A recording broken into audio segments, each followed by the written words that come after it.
I started with like a bunch of reasons why it's important to invest in yourself, not necessarily in the ways that you should, but why it's important to yourself. And I melted them down to two things. And one of them was very simple: gravitational pull. People are naturally attracted to other individuals and leaders who are confident and capable and credible.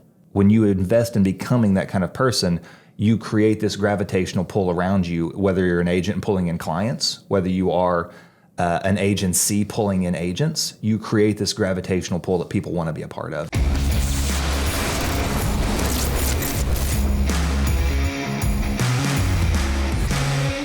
Ladies and gentlemen, welcome back to the Medicare Sales Playbook. I'm your co-host, Dallas Keithley, here with my co-host. So how many co-hosts would that be if I have a co-host and you're the co-host to the, you know what I mean? Yeah. There's some math there. We're working on a third co-host, so then you could have a co-host. It's me. I can have a co-host. It's that co-host. It's a really odd setup, but it is. But it works. We make it work. We are here to help you grow your Medicare business one play at a time. We appreciate everybody jumping in. We've got some good comments, some good feedback, and before I forget, we are coming to St. Louis. I want to get this in on the top of the show. Yes. May 13th and 14th. May 13th, we will be in St. Louis. Yes. May 14th, we will be in Oklahoma. No. Kansas City. There we go. May 14th, we'll be in Kansas City. That's why we have co-hosts, ladies and gentlemen. That's going to be a lot of fun. That's going to be a ton of fun. It is. And so let's just break down real quick what's going to happen for the folks. It's going to be 12:30 to 4:30. Correct. The purpose of this, it's not going to be a lot of rah-rah. And I like me some rah-rah. Of course. You know, it's not going to be a lot of rah-rah. We want to give you things that you can take home, put in your business, apply, and change your business. Absolutely. And so really, we're going to be going over four things. Yep. We're going to be going over how to market in Medicare, right? We're going to go over how to retain your book of business in Medicare. We're going to go over how to cross-sell your book of business and cross-sell in every appointment. And then we're going to go through actual scenarios where we show you presentations and how to present Medicare. Yeah. And so it's not going to be, like I said, a rah-rah event. It's going to be more applicable, more take it home, use it, and we want you there. It's free. And so go to our website. We are also very proud of our brand new website. Yes. Looks good. It looks really good. It made me look, so we were just talking about this. The people that work with us, we have an amazing team. We do. They use some AI. So if you ever see me looking better or worse, that's AI. I was looking at our last podcast shoot and I'm like, I don't know those clothes, but that's the magic of AI. Oh, it's so good. And I don't know why I went down that road, but we have a new website. That's where I was going. That's where we're going. MedicareSalesPlaybook.com. Yeah. And the boot camps, like I am so excited for the boot camps. Those are going to be a great time. And you know, fortunately, y'all ain't just going to have to listen to just us. Yeah. We're going to have some guests there with us, some folks that you can learn from that are doing this at an extremely high level, day in, day out. And I don't know if I've guested every single one of them, but there's going to be some really cool opportunities here for some really incredible people. Well, and that was what was important to us. We wanted to book people that are in the field currently, not people that were in the field back in the 70s. Now, we could change this background to make us look like we are in a field. I don't know if that's possible. Lord, I love ADHD. You know what I mean? It's a lot of fun. But go to MedicareSalesPlaybook.com. Yes. On there, you will see a place where it says register. We have all the cities on there. If you can't register in some of the cities, it's because we're still working on all the technical stuff that I don't have anything to do with, or at least I shouldn't. But you can register on there. We would love to hear from you guys too. Like, what are some topics you want to hear? Who are some guests that should be on the show? Who in the boot camps and on the show? Absolutely. So be sure and let us know all that stuff. Yeah. I mean, it's a half-day event, and a great segue here. It's a half-day event and a good opportunity to block off your calendar, spend some time investing in yourself and your business. That's what we're going to talk about today, investing in yourself. The reason this came up, I was in the gas station the other day, and I want to preface this by saying two things. Medicare Sales Playbook does not endorse gambling, right? Okay. What's the line about if you need help, call 1-800? Yes. Yeah, bets off. Yeah, bets off. And we're not judging anybody that is gambling. No. That's not the point of the story. No. I was standing in line, and I'm behind this guy at the convenience store, gas station, whatever you want to call it. And he's buying lottery tickets. And he spent $25 in lottery tickets. And it got me thinking about the lottery process and the system and all that stuff. And I thought, what if that guy took that $25 and invested in himself? Sure. Now, there is a chance he could win the lottery. Mm-hmm. But I think there's a bigger chance that if you invest in yourself, there's a bigger outcome. There's more opportunity. The percentages are better. Your probability is on your side there. Probability is on your side. And, it got me thinking about the insurance industry and really why we are all in the industry. A big part of why I'm in the industry is because I decided to invest in myself and bet on myself. Yeah. There's other jobs. My parents were always like, hey, why don't you get a job that's got, the health insurance and the benefits and the 9 to 5 and the known salary and all that stuff. I chose to bet on myself. And there were some weeks that I may have been better off going and buying a scratcher, but for the most part, it's paid off, and I enjoy it. And I am learning. I'm 47 this year. I am learning that the more I invest in myself, the greater the return. Yeah. So we want to talk about that today. Love it. And how to really make sure that you are investing in the right things. So number one, this is something that I hated to do, and I'm looking at my daughter in there. She inherited this from me. I hated reading in the beginning. Hated it. I think it's because my mind wanders. Mm-hmm. I was actually reading this morning, and I had to make myself flip back a page because I was sitting there reading, and I'm like, I have no idea what I just read. No clue. There could have been 19 F-bombs in there, and I have no clue. No idea. Yeah. And so I flipped back a page and made myself read. But I have found every successful person I have talked to, I don't want to say every because we overuse the word every, 94.6% of the people that I speak to that have become successful invest in reading. What are your thoughts? Well, first off, are you a big reader? What are your thoughts on reading? I am not a big reader.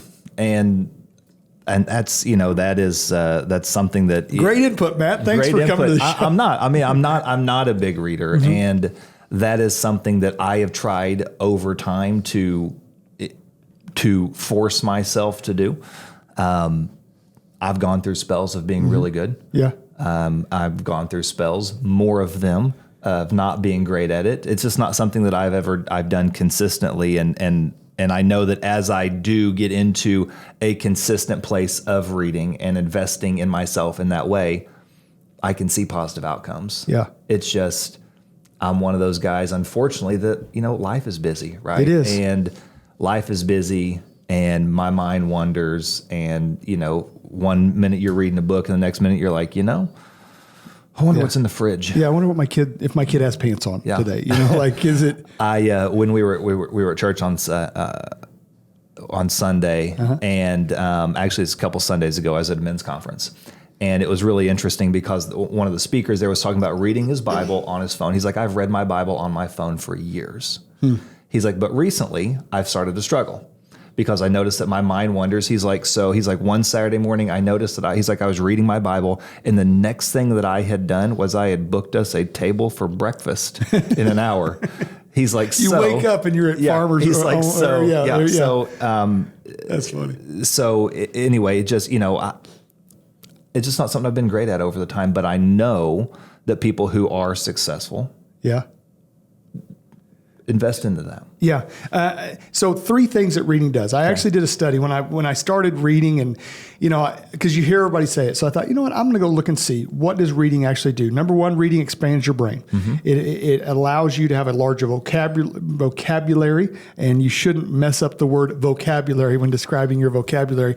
But it allows you to have a larger vocabulary. It allows you to think quicker. There's actual proven scientific studies that says people that read have a quicker intake and are able to process information quicker, because when you read, you are making yourself take words from the page, process them, what they mean, and then what they apply to you.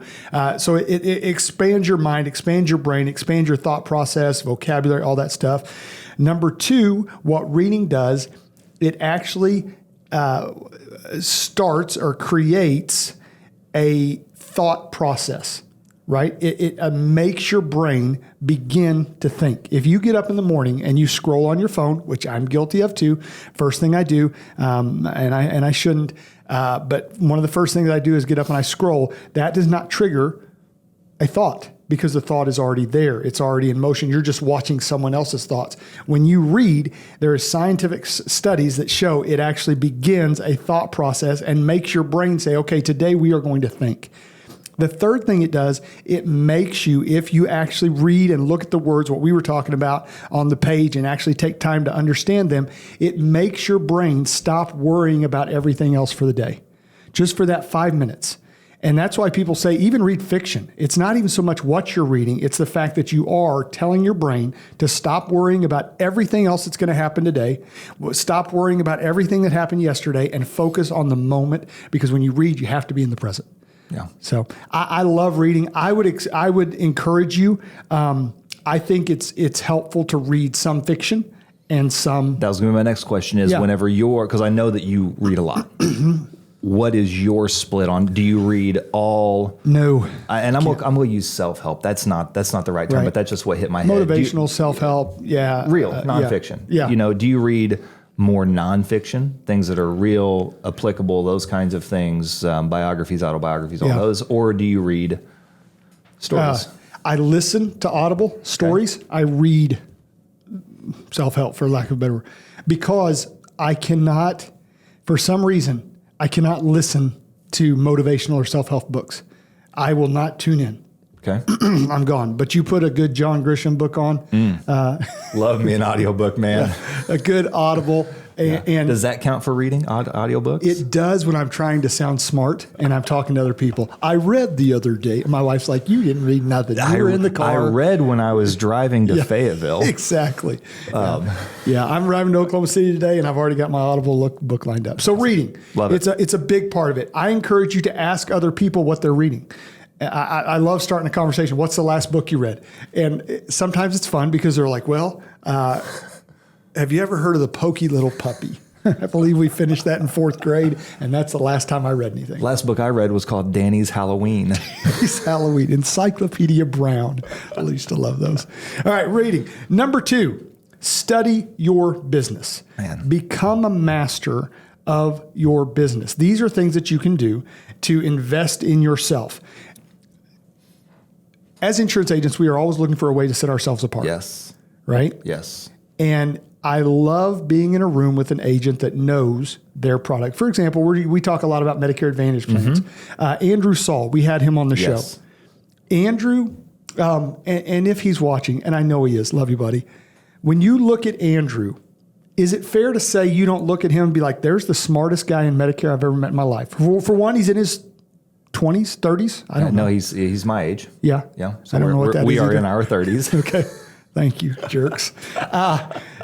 He's in his 30s. He is I think it's fair to say, a wild and free spirit. He is authentically Andrew. That is an amazing term because every road I was going down was a little bit derogatory, it sounded. I always give Andrew a hard time whenever I talk to him, and I'm sure he's listening. Just one of the most incredible humans that I've had the opportunity to meet.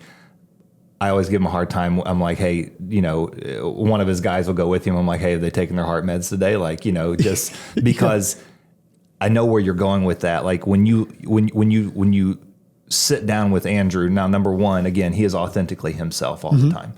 And I love that about him. But when he opens his mouth, sets himself apart immediately. I've said it before, and I'll say it over and over and over again.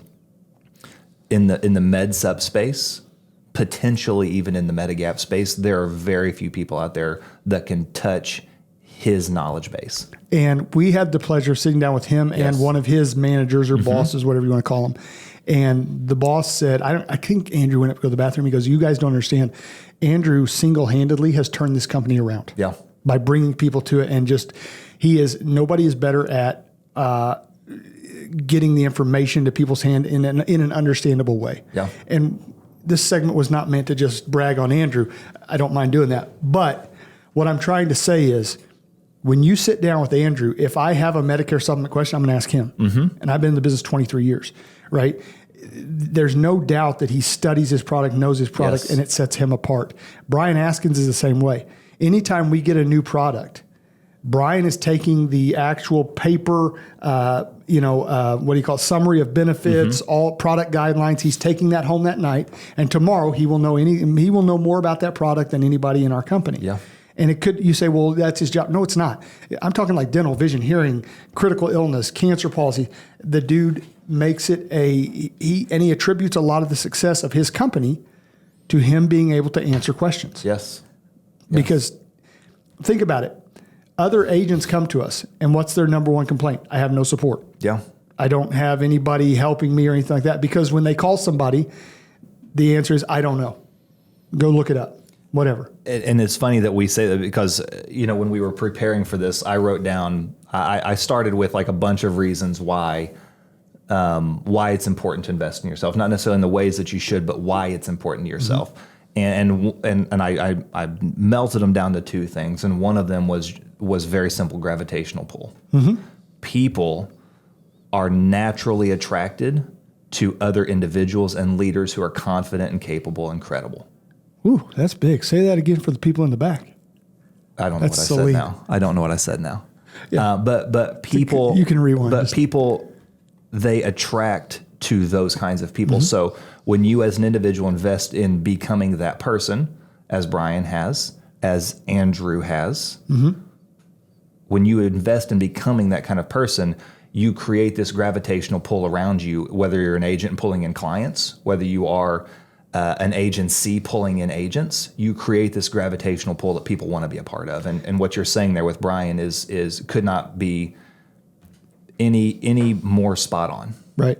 And I love that you said that. The other thing is too, we have a lot of people. Now, people fail in this business all the time.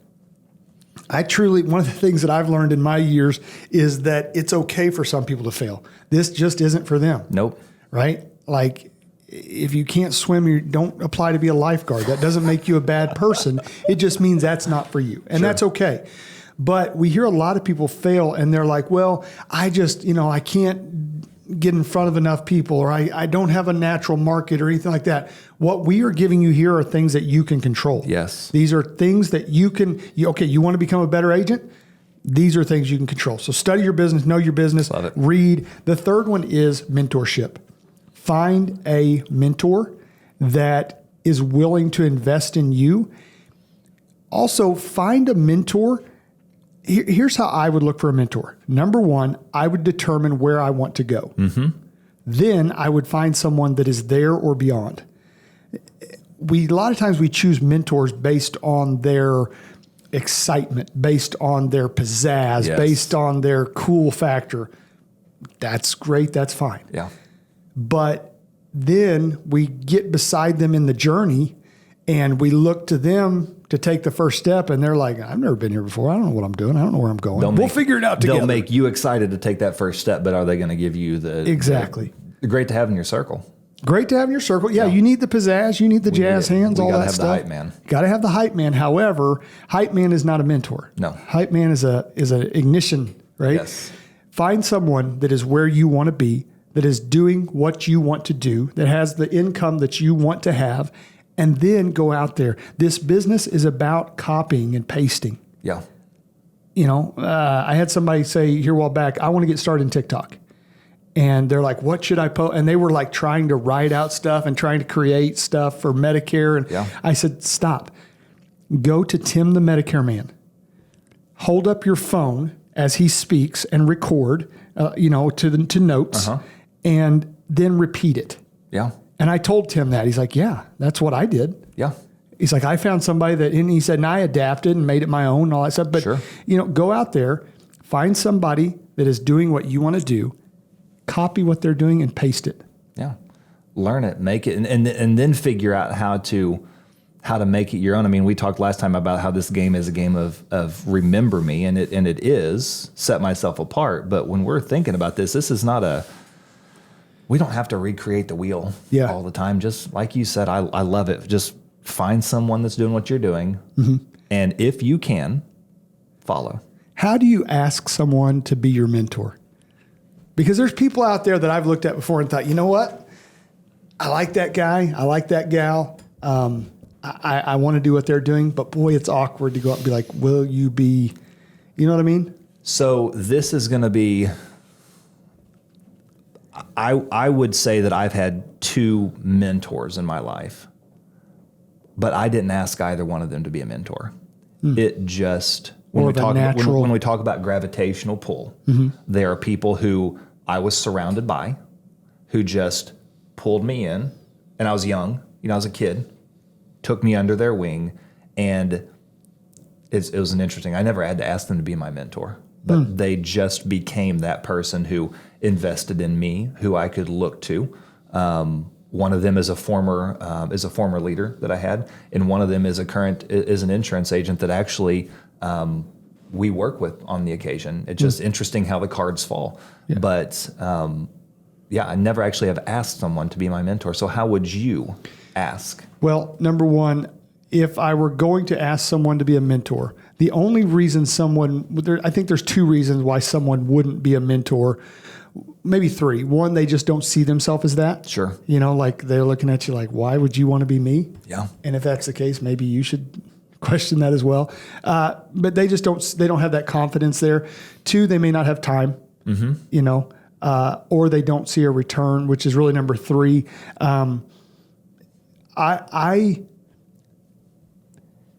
If I'm going to be mentored by someone, I want to make sure that it is worth their time. Yes. I've had people come to me and say, hey, listen, I want to do a weekly call with you and all that stuff. And I'm happy doing that. I'd gladly do it.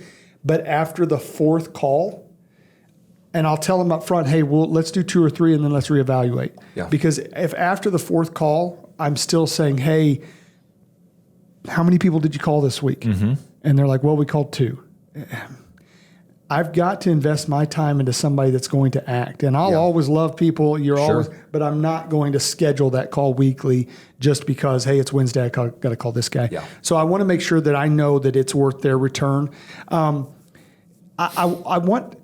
There's going to be natural mentors and there's going to be mentors that you need to go find. Like the people, your upline is going to be your natural mentor. Now, does that mean that you're following them and doing them? Maybe. But they've been placed there by the positional mentor, I guess, more than anything. I get that. But then there's also the one you go out. I think you should have a mentor that does not benefit from you. Mm-hmm. In other words, they don't make money when you make money. Sure. They are simply invested in you because they see the potential in you and they believe that they want to have a part in that. Yeah. So mentorship is big. I don't know, 1, 2, I don't do math in public. 4. The 4th thing is take a break. Love it. Learn to take a break. And with that, we're done. Yeah. We're taking a break. We'll be right back. No, learn to take a break. Learn to take care of yourself. Now, there is and really we're going to jump into the last one, which is own your calendar. Mm-hmm. Okay. So take a break. All of these fall into the own your calendar. Yes. There's a thin line between, I believe there's 2 types of people in this world. People that don't want to take a break because they're just workaholics. Mm-hmm. People that don't take breaks because they're naturally lazy and they're afraid if they take a break, it's going to turn into a week and a half of I haven't called anybody. You know what I mean? Both of those people have to own their calendar. I have never thought, till I was studying about this, I had never thought about putting family time in my calendar. Yeah. Or putting break time, just me taking a break in my calendar. I started thinking that's something that I need to do. Yeah. Because if I don't, it's going to be Sunday evening and I'm like, man, I've been working, or, on the other side, I haven't been working. I've just been kind of lazy. So I need to make sure and schedule that in there. When it comes to insurance agents, talk about owning your calendar and why it's important.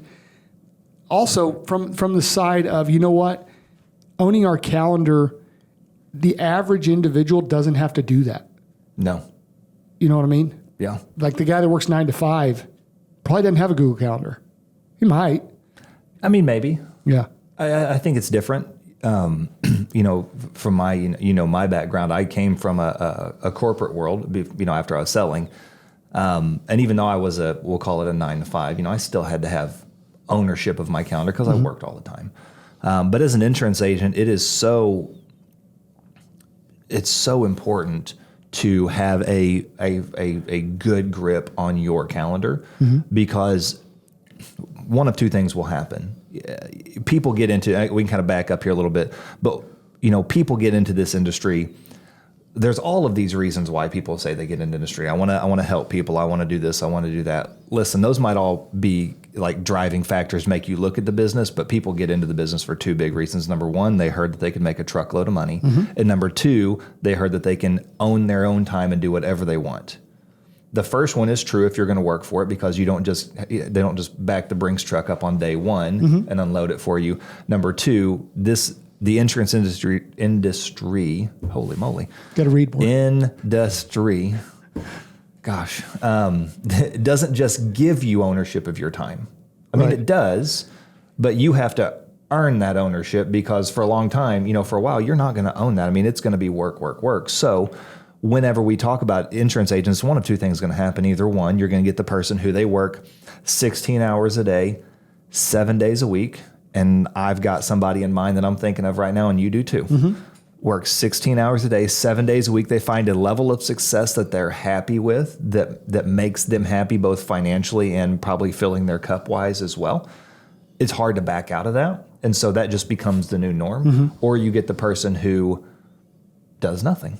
Right. So owning your calendar. So it is so important to, let's think about what are going to be our work hours, because even as self-employed, we still need to have work hours.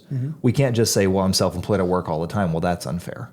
I need to have work hours. So is my work hours going to be 8 to 5? Is it going to be 9 to 5? What's it going to be? Yeah. Because you still have to have a time to factor in other things in your life, or at least I hope you do. Yeah. Like if you looked at my calendar, like AEP is a big one. When we think about AEP, like right now, my calendar, I'm not a great steward of a calendar, and that is my fault. I'm not a great steward of a calendar. My wife, on the other hand, I mean, just absolutely knockout. Kudos, Rebecca. Nice. Wonderful, wonderful ownership of a calendar. Everything in our lives, and most of the things in my life, are also on her calendar as well. Nice. But look at AEP. During AEP, on my calendar, I have my wake up time. I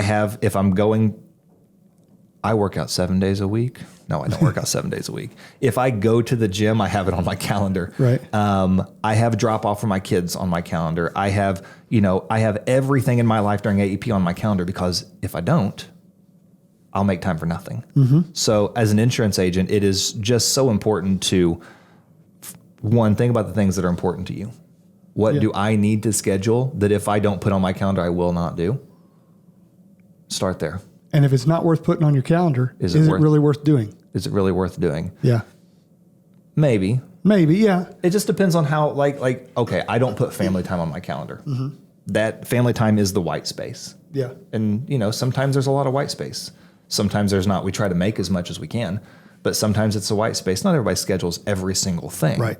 But you're right. If that is not worth putting on your calendar so that you will actively block out time for, is it worth the time that you're spending doing it? And, I would say once you own your calendar, so once you set up, and I would recommend just a Google Calendar. Yeah.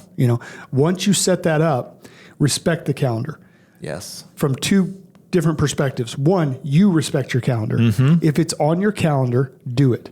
And if you learn from it, I love how you look at your calendar just now. Yeah, I do have a 10 o'clock. If it's on your calendar, well, when we sit down, you said, Dallas, I got to be out at 10 o'clock. Yeah. Got to. I need to respect that. You need to respect that, but I will not respect it until you do it. Yes. If you're the guy that's always like, you know what, Dallas, I got a 10 o'clock and we're sitting there and I'm looking at my watch and it's 10:25 and I realize we're still sitting there talking about last night's playoff game. Yeah. You don't respect it. Yeah. Therefore, I'm not going to respect it. Absolutely. Right. I had a guy call me years ago, and I'm talking faster now because I know it's almost 10 o'clock. It's good. You're good. You see what happened there, folks? It's really only 8:30 a.m. They don't know what time it is. Yeah. I had a guy years ago call me and asked me to help him move on a Tuesday. Yeah. And I went and did it. And Brian came to me later in a loving way-ish and said, where were you Tuesday? I'm like, Josh needed help moving. He's like, man, that dude does not respect your job, does he? And I'm like, what do you mean? And then it hit me what he means. He doesn't think the reason he called you is because he knows you have time off. You don't respect your calendar, so he doesn't respect your calendar. So, yeah, you're busy. Guys, I believe that if every insurance agent would work for 6 hours a day, I'm talking work, and you got your wife to respect that, honey, on these 6 hours, unless if there's a fire in the other room, try first putting wet towels at the door and let me keep working. But if that doesn't work, then call me, if they would respect it. The second thing, and the last thing I'll say is, there's a great book called The 12-Week Work Year. Mike Hall introduced me to this. What I do with my calendar, I don't know if you guys have noticed, but I have severe ADHD, right? If you tell me, Dallas, you've got to be somewhere until 8 p.m., I will die. And I will spend all day thinking about, holy crap, I've got 6 more hours. I've got 5 more hours. I've got 4 more hours. But if you tell me, Dallas, so what I do with my calendar, I look at my morning. When I come in, all I look at is what am I doing from 8:30 a.m. until 12. Mm-hmm. What am I doing? That's it. That's all I can concentrate on. Then I take a lunch. I make myself get up, go take a walk, whatever. Then I look at, okay, now what am I doing from 1 o'clock to 5 p.m.? And that's all I worry about. In the morning, I do not worry about the afternoon. In the afternoon, I don't worry about tomorrow morning. I know if I put in and bust my tail for these 4 hours, I'm going to be okay. And what that also does is it tells me if I have a crappy morning. So usually most people, if you have a crappy morning, they're like, well, tomorrow's going to be better. Yeah. I've even went home and changed my clothes, showered and changed my clothes after my morning and told my wife it's a new day. I'm going back to work. I got 4 hours to work. I'm going back to work. It's a new day. Segmenting that really helps my brain know that I've got to concentrate on the now. 12-week work year. And you know you. And that's the thing is you know you. It's scary, folks. I think when we talk about owning our calendar, maybe all of that trickles down to one simple thought. Mm-hmm. Do you know, or a simple question, do you know you? How do you work best? Yeah. Do you know you? Yeah. Guys, these have all been great things. I hope you're listening. I hope you're taking notes. We would want to know a couple things. First of all, I want to challenge folks. Take the next 30 days. This will be, I don't know when this will air. Take the next 30 days from when you hear this podcast and just pick up a couple of these habits. If you don't have a Google Calendar, get you a Google Calendar and start scheduling stuff. Schedule when you're going to work. If you're not reading, go out and read. A couple books that I would suggest you start with. I love the book, How I Raised Myself from Failure to Success by Frank Bettger. I think that's how you pronounce his name. I love The 12-Week Work Year. I love anything by Bob Goff, one of my favorite authors of all time. Love Does. He's got a bunch of them. Dream Big. I love that stuff. There's a lot of great books you can start with. Read something over the next 30 days. I would encourage you to start looking for a mentor. Over the next 30 days, start looking at where do I want to be? Who is there? How can I get that person to help me get where they are and where I want to be? And then I would look at, are you giving yourself enough space? Our buddy Rocky Garza says you got to have space and grace. You give yourself enough space, enough grace, and taking a break. Guys, we do appreciate you listening to the Medicare Sales Playbook. Matt has an appointment 1 minute ago, so I'm going to get him out of here. We're going to respect his calendar. Matt, thank you again. Great stuff, man. Always a great time. Yeah, guys, like, subscribe, follow, listen, do all that cool stuff, and go check out our new website. Come to one of the boot camps. It's absolutely free. We appreciate you guys. We'll see you on the next Medicare Sales Playbook.